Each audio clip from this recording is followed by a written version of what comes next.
That's awesome. So can you tell us a little bit about what it's like working with a restaurant owner? Like, what are the perks and benefits of niching down in this industry? Well, the biggest perk is there are restaurants Yeah. everywhere. So you are not going to have trouble finding a restaurant. The biggest key is finding a restaurant that needs a bookkeeper. But just even today at lunchtime, I was at Pliable. I don't know if you guys have that anywhere in the US. And I started talking to the cashier. I had placed my order, and then I just asked, do you have a bookkeeper? Do you need a bookkeeper? That sort of thing. So that's one way that we talk about, walking into a restaurant or to a business in the food and beverage industry and asking point blank, do they need a bookkeeper? They actually did. So I left them my business card. So that's just one way that we talk about networking and walking into a facility in the mastermind. But the key with the restaurants is that they have such a slim profit margin. That's the problem with restaurants. And so they have to have accurate numbers. So that is one way that you can kind of build your credibility when you are speaking with a restaurant owner. And then you can talk about your knowledge with being niching down into restaurants. You understand how important it is to record the sales correctly. You understand that payroll is the biggest expense for a restaurant normally, and you need to be so really perfect with entering the numbers and making sure it is as accurate as possible. So that's just one of the advantages that you can talk about when you're talking to a restaurant. Yeah, I love that. I was going to bring that up too, that restaurants typically have such a slim profit margin that they don't have a whole lot of room for error.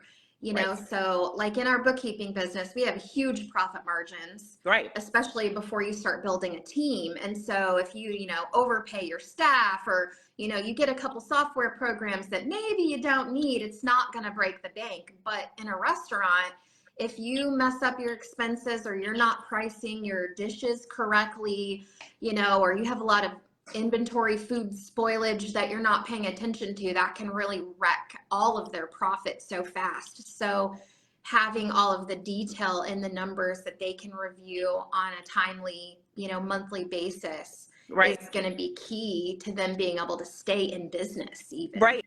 And that's one of those are the things that you're going to learn in the mastermind, is how to talk to these restaurant owners and show your expertise. So you could ask them, are they accounting for their food spoilage for the restaurant? And how do you actually record that in QuickBooks? So that's just one of the things that we would be covering in the mastermind. Yeah, love that. I love that. That's awesome.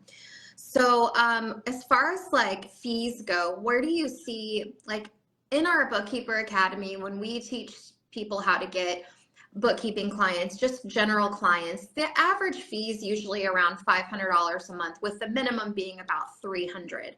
So what do you see across the board with your clients, and then the restaurant clients that all the students in the mastermind have been able to pick up?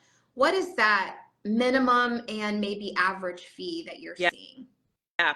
So I have, that's the cool part with restaurants. You can charge more. So that's one of the things that we want to do as soon as you get into the mastermind, is we want to help you get clients to help pay for your monthly expense. So on average, my restaurant clients are $1,000 per month.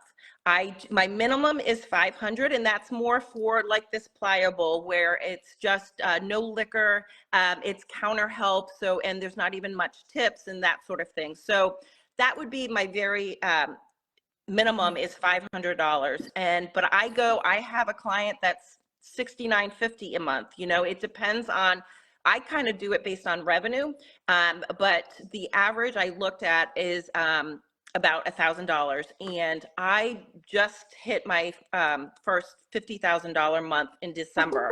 So that's why I had just looked at that. So that is my average. And now we are actually starting with CFO services and that sort of thing. So that can add to the monthly price moving forward as well.